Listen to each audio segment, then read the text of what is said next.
have like some talent on the like some. I would say they're a solid team at least. I would say at worst they're a solid team.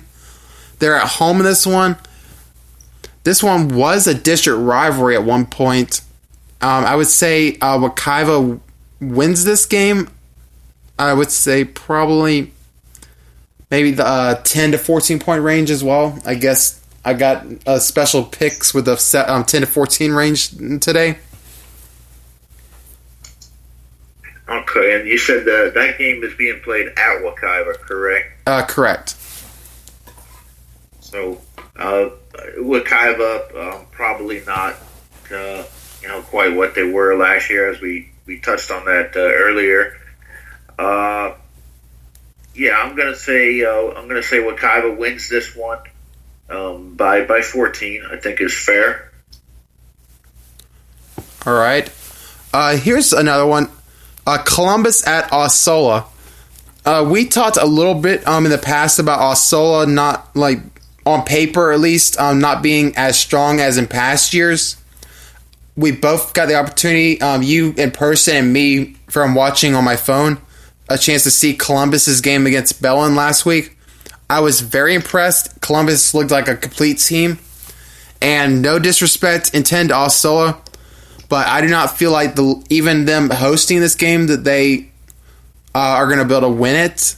This game could probably be played anywhere, and I would still say Columbus favored. I would say right now probably 14 to 17 point favorites at this juncture. I think that's fair. This Osceola has not quite been where they were, versus the 2013, 14, and 15 seasons. They seem to have a slight downfall, particularly with talent, size in the middle, things like that. I've heard that they've just gradually just haven't quite had the talent they've had, in recent years. And, they're obviously going up against, very hungry, A-Day Power, who, made a bold move to go up, take a 3.5 hour, 4 hour trip up to, Kissimmee. How many times has Osceola lost at home in the last 5 years, I wonder? It can't be too many. Yeah, it can't be that much. Right. I think they can probably. I think you might see kind of a replay of last week. Osceola's they're probably gonna get creative. With I don't know if they're still running that same flex bone that they used to run. I think they've kind of morphed it a little bit. They throw the ball a little more now, but. Looks like, I'm gonna say Columbus by 17 here comfortably. All right. Centennial traveling to Vieira. I believe this was one that we talked about a little bit before we went on the air officially. I do feel like I don't really know what to expect out of Centennial, to be honest. I'm not going to pretend that I know much about them. Vieira, I obviously have a little bit of history with, but that was like 5 years ago. They do seem to be a solid team in Brevard County. I would say Vieira at home, I would pick them, I guess, by 10 points. Okay, yeah, I think that's fair. Vieira had a tough game, up at Cocoa last week, and Cocoa, came away with a W. I did hear there were some parts of that game that were definitely closer than what the final scoreboard revealed. Vieira may have left a few points on the board. They may have, technically they did, and I think they may have run out of time with seconds to go in the second quarter while they were on like the 1 or 2 yard line. That's the unofficial story, something to that nature. But I think that game might have been a little closer than the final score. Vieira, again, should be a solid program. Centennial, they came off with that first win. Who was that against? Centennial, Fort Pierce, Westwood. Yeah, so I think they won by 21, something like that. I think the score you said was like 25-6 or something, like very close to that. Yeah, I can't really make much of that, for a team that's about to play at Vieira coming off a loss. So definitely, Centennial's going to have their hands full. I'm going to say Vieira. Vieira's, I believe, will win this one by, I'd be willing to say 20 points plus now. That would be pretty. Considering how Centennial's been like the last 2 years, that would be pretty impressive.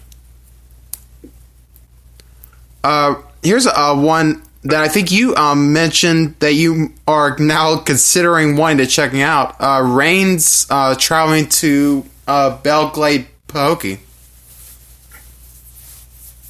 Yes, that's definitely a hike for me. Going up there, long drive, but you don't really get to see teams from that Jacksonville area. I don't recall Reigns ever playing down here, like as far as a regular season game. So I might want to try to get over there to check that one out. Reigns, obviously, from what I gather, was pretty much demolished by Jones, and the Pahokee at home was pretty much demolished by University School. I guess they're in the same boat. They're in the same boat. They're both going to be hungry for the W. I did hear there's some, on some message boards, social media, there are some questions about, Pahokee's direction, where they're going as far as maybe play calling or things of that nature. So this, I'm sure Reigns in the same boat. Maybe they're both starting out a little bit, rusty, on the season. Reigns, I do feel historically will be able to, correct any of those type of things. Obviously they have a pretty nice resume of late.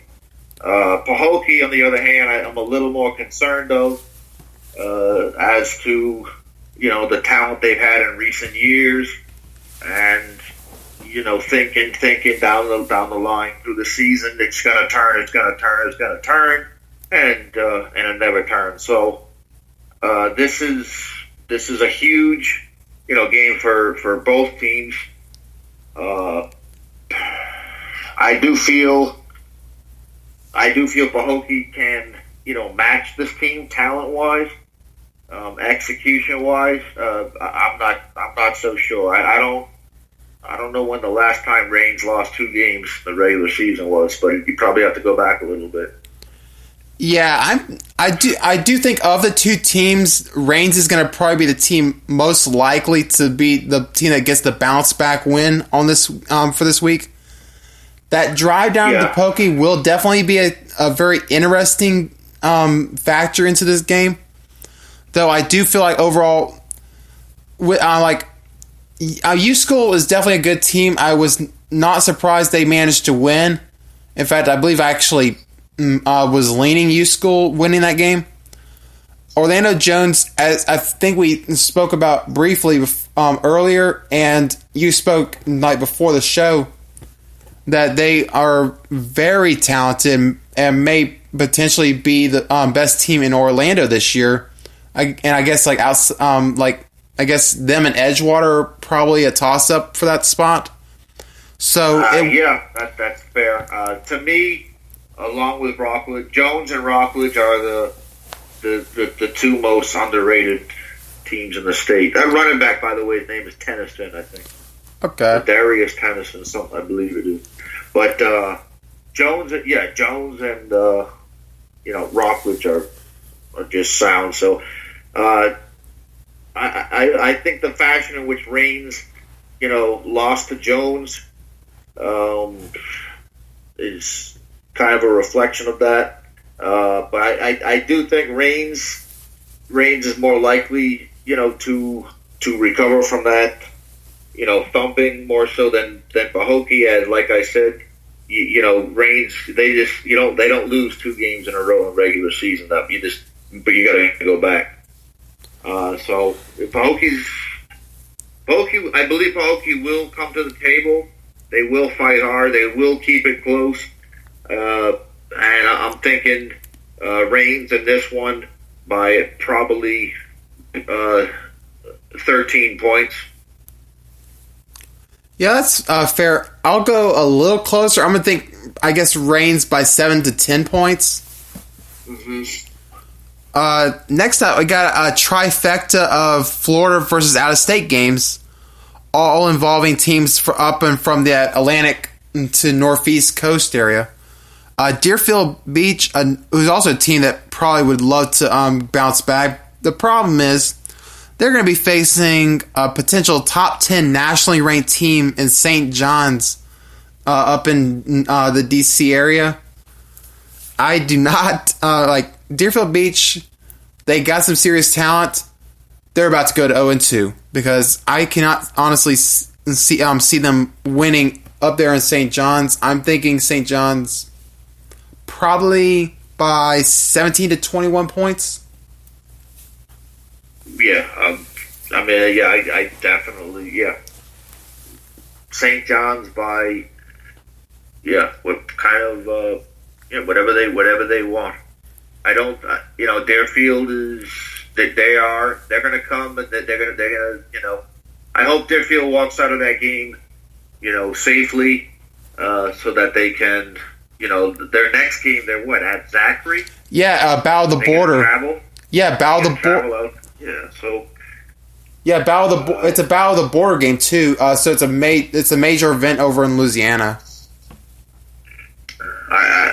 I'll say St. John's by. Yeah, I'll say St. John's by 27. Comfortably. Another one, American Heritage Plantation traveling up to Gonzaga. So it's another very talented Maryland team, and as much as it pains to say, because I've already see so many potential out-of-state losses coming this week, I'm thinking that's going to be 0-2 when it comes to Florida versus that D.C., Maryland metro area. So I'm thinking Gonzaga probably by 14 in this one. Okay. American Heritage, they are,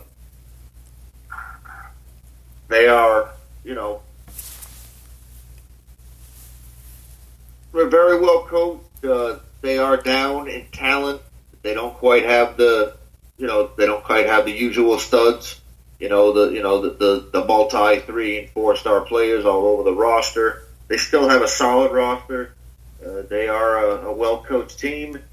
However, I think this particular game is going to be a little bit too much for them. I'm gonna lean Gonzaga here by 17. Speaking of that talent, like I once. So when I was looking through the 24/7 sports, and from looking at it with the junior and senior class, the talent like on American Heritage, it seemed to be very similar to that of Sandwood. To be. Yeah, right. It's just one obviously, has got the staff, in place to, work with the talent more productively. That's probably the biggest difference. I would say American Heritage is definitely better coached than Sandwood, but in terms like talent, like on paper, it's very similar talent on paper this year. Right. And another game up that we'll have Bergen Catholic coming to face St. Thomas Aquinas. I just hope that this hurricane thing does not mess that game up. Though I believe it was mentioned on social media earlier that there was talk about potentially moving this to Friday. They're still trying